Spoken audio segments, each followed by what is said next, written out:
फिर दुर्योधन का मित्र अश्वत्थामा दुर्योधन के पास पहुंचा है और कहता है कि हे महाराज, आप चिंता ना करें, मैं कल ही उन 5 पांडवों के सिर काट करके ला करके आपके सामने रख दूंगा। दुर्योधन जानता है कि अश्वत्थामा ने यदि कहा है तो वो कर सकता है, लेकिन अश्वत्थामा के इस भाव को भगवान कृष्ण समझ गए और भगवान कृष्ण ने पांडवों से कहा कि तुम जहां पर सोते हो उस स्थान पे आज मत सोना। पांडवों ने तो बात मान ली, लेकिन पांडवों के 5 पुत्र जो बिल्कुल अपने पिता की तरह दिखते थे उस स्थान पे जाकर के सो गए। रात में अश्वत्थामा आया, अंधेरा था, चेहरे कद काठी सब पांडवों की तरह, सिर काट के दुर्योधन के सामने ले जाकर के रख दिए। सिर दबाने पर सिर दब गए। दुर्योधन समझ गया ये पांडव नहीं, ये पांडव पुत्र हैं। अश्वत्थामा, तुमने जघन्य अपराध कर दिया, बाल हत्या कर दी तुमने, हत्यारे हो। दुर्योधन ने भी अश्वत्थामा के इस कृत्य को नकार दिया, निंदा की। अर्जुन को जब पता चला, द्रौपदी को पता चला, द्रौपदी रो रही है, अर्जुन ने द्रौपदी से कहा कि आंसू तभी पोंछूंगा जब उस अश्वत्थामा को बांध करके तुम्हारे सामने खड़ा करूंगा। अर्जुन ने पीछा किया है। व्यास जी लिखते हैं, तथा रतम पशुवत पासवद्ध मवाङ्मुखं कर्म जुगुप्सितेनो निरीक्ष कृष्णापकृतं गुरोः सुतं वामा स्वभावा कृपया ननाम। पीछा किया। जिस प्रकार से हम अपने घरों में जानवरों को रस्सी से बांध के रखते हैं ना, गाय को, बैल को, बकरी को, कुत्ते को, जिस प्रकार से हम अपने घरों में जानवरों को रस्सी से बांध करके रखते हैं, वैसे ही अर्जुन ने तथा रतम पशुवत पासवद्ध अश्वत्थामा को रस्सी से जानवर की तरह बांधा और बांध करके घसीटते हुए लाया और ला करके द्रौपदी के सामने खड़ा कर दिया। अश्वत्थामा खड़ा है कैसे? मवाङ्मुखम। मवाङ्मुखम मतलब सिर झुका के खड़ा है। क्यों? जब व्यक्ति कोई अच्छा काम करता है तो भले वो दुनिया की नजरों में गलत लगे, लेकिन उसे खुद यदि पता है कि मैंने जो किया सही है, तो वो आंखें झुका के नहीं, आंखों से आंखें मिला के बात करता है।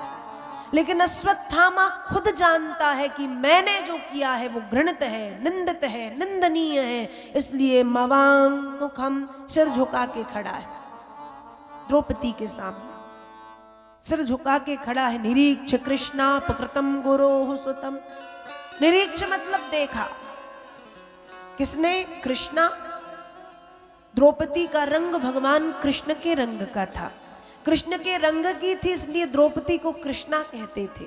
कृष्ण अपनी बहन मानते थे, कृष्ण की बहन थी इसलिए कृष्णा कहलाती थी।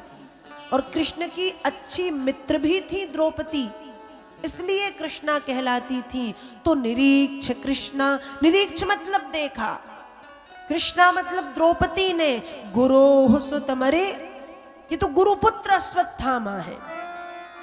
वामा स्वभावा कृपया ननाम चो। करुणा की मूर्ति द्रौपदी करुणा करके बोलती है, मुच्यताम मुच्यतामेशो ब्राह्मणो नितराम गुरुहु। छोड़ दो, छोड़ दो, छोड़ दो, अश्वत्थामा को छोड़ दो। अर्जुन ने कहा तुम इसे छोड़ने की बात करती हो, जिसने हमारे 5 पुत्रों को एक साथ मौत के घाट उतारा है। द्रौपदी ने कहा हाँ, मैं इसे छोड़ने के लिए कह रही हूं। क्यों? द्रौपदी ने कारण बताए हैं। पहला कारण गुरोः सुतं, पहला कारण बताया है ब्राह्मणों। क्या बताया? कि ये ब्राह्मण है। और ध्यान रखिएगा, ब्राह्मण कैसा भी क्यों ना हो, ब्राह्मण अपशब्द कहे, ब्राह्मण गालियां दे, ब्राह्मण पाप कर दे, ब्राह्मण कैसा भी क्यों ना हो, रामचरितमानस कहती है, वंदौ प्रथम महीसुर चरणा। पृथ्वी के प्रत्यक्ष देवता हैं ब्राह्मण। ब्राह्मण कैसा भी क्यों ना हो, वो पूजन और वंदना के योग्य होता है। इसलिए ब्राह्मण है छोड़ दो। ब्राह्मणों और ब्राह्मण गुरु होता है, कोई भी ब्राह्मण हो, ब्राह्मण गुरु होता है, इसलिए छोड़ो। छोड़ने का पहला कारण ब्राह्मण है, ब्राह्मण गुरु होता है।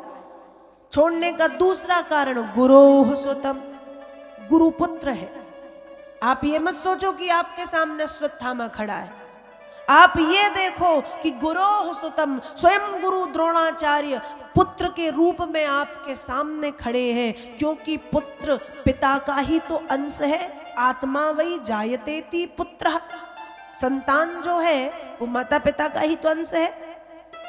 तो अश्वत्थामा के रूप में स्वयं गुरुदेव छोटे बन करके खड़े हैं, इसलिए गुरु जान करके छोड़ दो। छोड़ने का दूसरा कारण, पहला कारण ब्राह्मण है, दूसरा कारण गुरु पुत्र है, मतलब गुरु ही है, और तीसरा कारण मैं नहीं चाहती।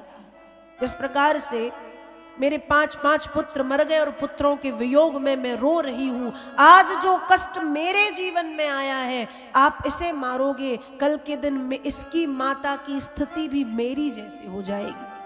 मतलब जो संतान वियोग की वेदना मैं देख रही हूं, मैं नहीं चाहती कि ये दुख किसी अन्य माता के जीवन में भी आए। इसलिए मुच्चिता में सो, छोड़ दो छोड़ दो छोड़ दो।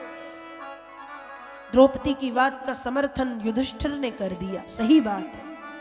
अर्जुन ने भी कर दिया, द्रौपदी तुम सही कह रही हो। भीम थोड़ा सा गुस्सा ज्यादा करते हैं, तो भीम नाराज होने लगे कि ये कैसा निर्णय है, जिसने 5 पुत्र मार दिए उस पर दया दिखा रही हो, छोड़ने को कह रही हो। भीम को क्रोध आया, लेकिन भगवान कृष्ण ने अर्जुन से कहा कि अर्जुन, ब्राह्मण का वध तो नहीं किया जा सकता और नहीं करना चाहिए, पर आताताई को दंड अवश्य मिलना चाहिए। और अश्वत्थामा आताताई है। आताताई मतलब जिसने 5 छोटे छोटे से अबोध बच्चों को मार डाला, वो आताताई है, इसलिए इसको दंड मिले। और दंड क्या?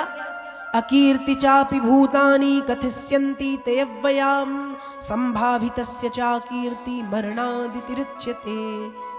किसी प्रतिष्ठित, किसी सम्माननीय, किसी विद्वान की कीर्ति पर लगा हुआ कलंक ही उसे मृत्यु तुल्य कष्ट देता है। किसी व्यक्ति की समाज में बड़ी प्रतिष्ठा है और ऐसे व्यक्ति को कलंकित कर दिया जाए झूठ में भी, तो वो पल पल मरता है। मतलब करना क्या है, अर्जुन समझ गए। भीम ने अश्वत्थामा के माथे पे लगी मणि को निकाला, और ब्राह्मण की पहचान उसकी शिखा से होती है। अश्वत्थामा की जो शिखा थी वो काट दी, शिखा काट दी, मणि को निकाल लिया, अश्वत्थामा को छोड़ दिया।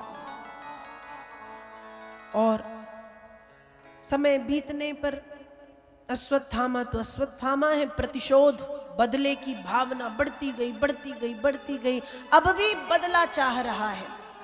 और अश्वत्थामा को अब पता चला है कि अर्जुन की एक और पत्नी थी जिनका नाम है सुभद्रा। अर्जुन और सुभद्रा के बेटे हुए अभिमन्यु। अभिमन्यु की पत्नी थी उत्तरा। अभिमन्यु चक्रव्यूह भेदन के समय मारे गए, लेकिन अभिमन्यु की पत्नी उत्तरा गर्भवती है, और उत्तरा के गर्भ में पांडव वंश का एकमात्र कुल दीपक है। और अश्वत्थामा को जब पता चला तो ब्रह्मास्त्र छोड़ दिया। और जब ब्रह्मास्त्र छोड़ा तो अर्जुन भी ब्रह्मास्त्र छोड़ना तो जानते हैं, लेकिन ब्रह्मास्त्र को रोका कैसे जाए वो अर्जुन भी नहीं जानते। क्या किया जाए? उत्तरा ने जब इतने भयंकर आग के गोले को अपनी तरफ आते हुए देखा, एक तरफ से उत्तरा भागी है, पाहि पाहि महायोगिन देव देव जगतपते, हे जगतपति कृष्ण पाहि माम कहते हुए। एक तरफ से उत्तरा और दूसरी तरफ से कुंती को जब यह बात पता चली तो भक्तिमती कुंती ने देखा कि कृष्ण तो रथ पर बैठ गए हैं और हस्तिनापुर से द्वारिका के लिए प्रस्थान कर रहे हैं।